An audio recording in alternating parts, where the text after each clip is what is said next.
안녕하세요. 주식하울이에요. 지난번 말씀드린 FOMC에 대해서 배워보려고 해요. FOMC는 1년에 8번 정도 있어요. 그래서 1년에 8번을 매년 하기 때문에 매년 우리가 모르고 당하는 것보다 알고 당하는 게 속이 편하잖아요. 그래서 한 번 배우시면 평생 주식하시는 동안은 더 이상 안 배우셔도 되니까 오늘 꼭 배워두시면 좋겠어요. 자, 그럼 시작해 볼게요. 우선 FOMC를 알기 전에 우리가 조금 힘들더라도 FED에 대해서 배워야 돼요. 쉽게 설명드릴게요. FED는요, 우리 파월 아저씨 아시죠? TV에 맨날 나오시는 의장님, 파월 의장님, 파워가 막강하신 파월 의장님 아시죠? 그 파월 의장님의 직장 소개라고 생각하시면 돼요. 뭐, 내 남편 직장도 잘 모르는데 내가 굳이 남의 남편 직장까지 알아야 되냐? 아유, 주식하는데 이 정도는 알아야죠. 저는 파월 의장님과 친구가 되고 싶답니다. 그럼 우리 한번 배워볼까요? 파월 의장님은요, FED라고 해서 연방준비제도, 한마디로 미국의 중앙은행 제도, 중앙은행을 다니시는 거예요. 거기에 의장님이라는 거죠. 대빵이라는 거죠. 자, 그런데 우리가 파월 아저씨를 살아생전에 나 살아생전에 그분 살아생전에 만날 일이 있을까요? 없을까요? 없겠죠. 하지만 우연찮게 미국을 갔는데 이분하고 비슷한 분을 만날 수도 있잖아요. 그럼 그분에게 중앙은행 다니세요? 라고 묻기에는 좀 그렇고, 그럼 우리가 조금이라도 생각을 했을 때 이분에게 영어는 잘 못하지만 FRS 혹은 FED?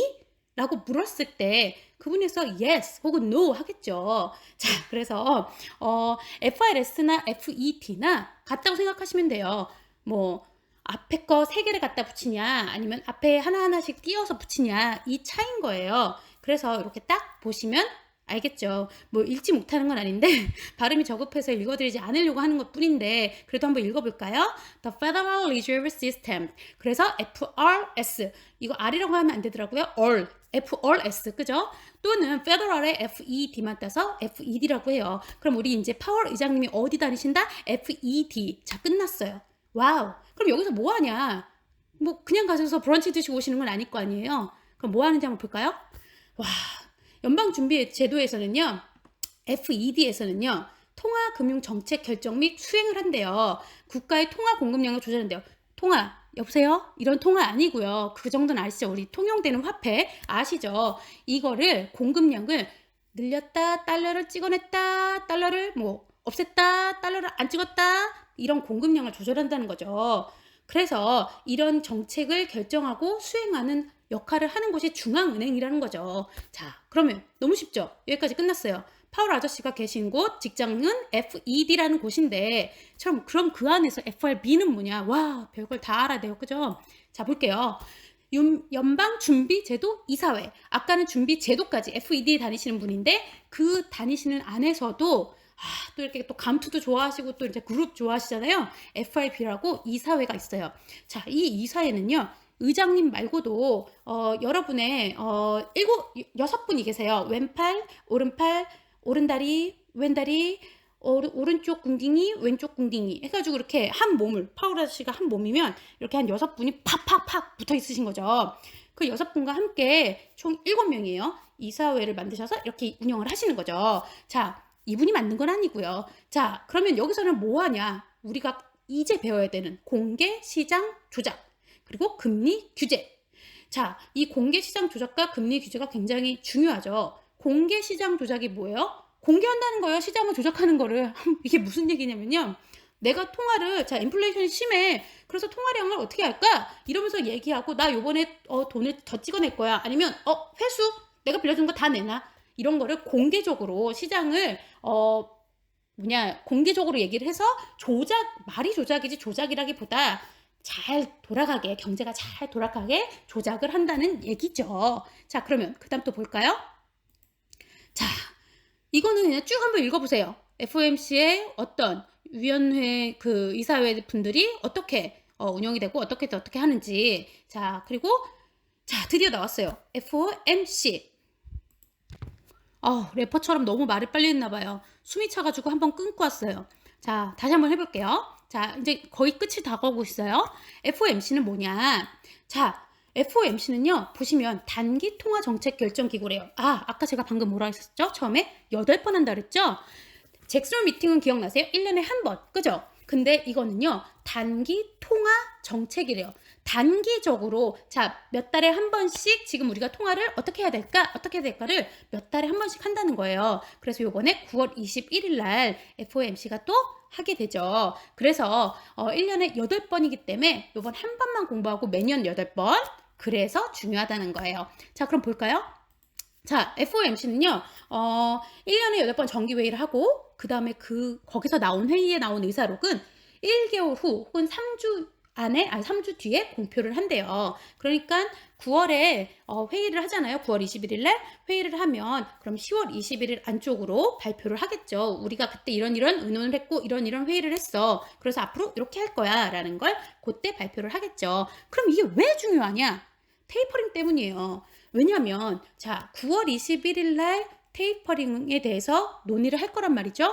그럼 논의를 하면 발표는 10월 달에 하죠. 그러면 거기서, 자, 우리는 다음 달부터 테이퍼링을 할 거야 라고 얘기할 건지, 아니면, 우리가 지금 좀 봤더니 조금 더 시간이 필요한 것 같아. 테이퍼링은 연내, 올해 안에는 못할 것 같아. 라고 얘기할지가 되게 중요한 게 9월 21일이라는 얘기예요. 자, 그 다음에 이루어지는 FOMC 회의는 별로 중요하지 않아요. 왜냐하면, 물론 중요도 하겠죠. 그 중간에 어떤 일이 일어날지 모르니까.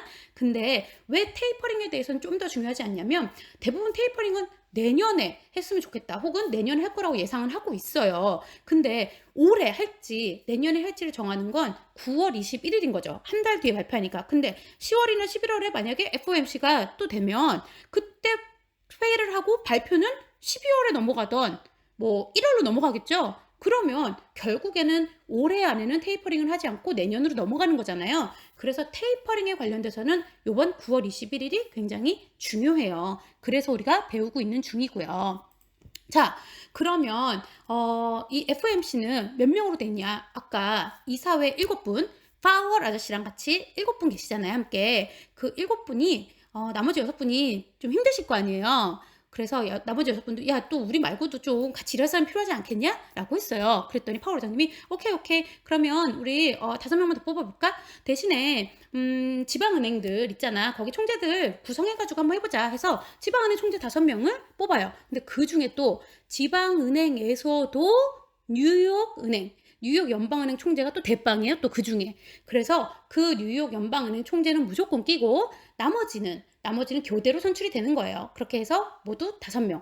그렇게 해서 아까 7분과 5분 해서 12명이 같이 회의를 하고 이제 거기서 나온 얘기를 가지고 추합을 해서 이제 지역적인 거, 뭐 나라 돌아가는 거 이런 거에 대한 금융적인 얘기를 막 하는 거죠. 그래서 우리나라가 미국의 주식에 영향을 받지 않을 수가 없잖아요. 전 세계적으로 모든 나라가 다 그렇잖아요. 그래서 전 세계 주식쟁이들은 FOMC를 배운답니다. 우리만 배우는 거 아니니까 억울해하지 마시고 전 세계 우리가 모르는 사람들 다 주식하는 사람들은 배우고 있으니 우리 그냥 기분 좋게 배워보아요. 끝났어요.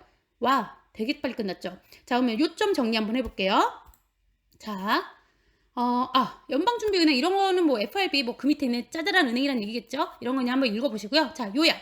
자, 우리 파월 의장님 다니시는 곳 어디? 중앙은행. 근데 중앙은행으로 말하면 기분 나빠하시니까 FED를 다니신다. 근데 이 FED 안에서도 FRB에 포함되셨는데 파월 의장님을 포함해서 7명이 같이 이사회를 운영하는 위원회가 있다. 자, 연방공개시장위원회 FOMC는 뭐냐? 아까 말씀드린 7명과 뉴욕 연방은행 1명, 그리고 그 외 4명 해서 총 12명을 구성하는데 금융에 대한 그 해 그리고 그때때마다의 금융에 대한 안건들 이런 거에 대해서 서로 의논하고 협상하고 대화하고 그런 거를 발표하는 곳이다. 자, 이게 너무 쉽죠? 이제 끝났어요. 이 밑에 거는 굳이 알 필요가 없을 것 같아요. 적긴 했으나 알 필요가 없을 것 같아요. 그래서 오늘은 이 정도면 충분히 이제 아셨을 거라 생각하고 혹시라도 기억이 안 나신다. 왜 안 나실지 모르겠지만 제가 설명을 좀 어렵게 했나요? 그건 아닌 것 같은데 혹시라도 설명이 어렵다고 느끼시는 분들은 저한테 따로 댓글을 남겨주세요. 그러면 다시 한번 이걸 보실 수 있는 기회를 드릴게요. 오늘은 여기까지 할게요. 영상이에요. 파월 의장님이 어떻게 생기셨는지 궁금하실 것 같아서 이렇게 사진 올려보아요. 제가 친구 먹자고 했는 이런 버릇없는 예의 없는 행동을 했지만 미국인이시잖아요. 뭐 미국 분이시면 뭐 서로 이름 부르는 거죠. 뭐 친구죠 뭐 그죠? 뵙고 싶네요. 어쨌든 아, 근데 오늘 기사가 너무 신기하게도, 아, 참, 이 FED에 계신 분들이 지금 문제를 좀 일으키신 것 같아요. 음, 윤리 규정을 검토한대요. 이 파월 의장님께서 좀 화가 단단히 나셨어요. 왜냐면 나머지 아저씨들이 지금 주식을 몰래 하셨나 봐요. 아마존도 사시고, 보잉도 사시고, 페이스북도 사시고, 애플 사시고, 이래가지고 100만 달러 이상은 또 사셨나 봐요. 아, 참, 우리나라에서 이러면 큰일 나는데 미국은 좀 관대한가 봐요. 그죠? 어쨌든 그래서 오늘자 뉴스에 아시아 경제 뉴스에 이렇게 나왔네요. 와우. 암튼 그래서 이 파월 의장님 뉴스에 간간히 나오시고 TV도 나오시고 이제 주식하시는 분으로서 의장님 얼굴 기억해 주시고요. 근데 의장님은 영원히 계속 하실 순 없잖아요. 그죠? 그러니까 바뀌시는 거 아까 제 거 영상 보시면 언제 한 번씩 바뀌고 이렇게 선출한다 이게 나오잖아요. 그것 한번 참 읽어보세요. 그러면 오늘은 진짜 여기까지요.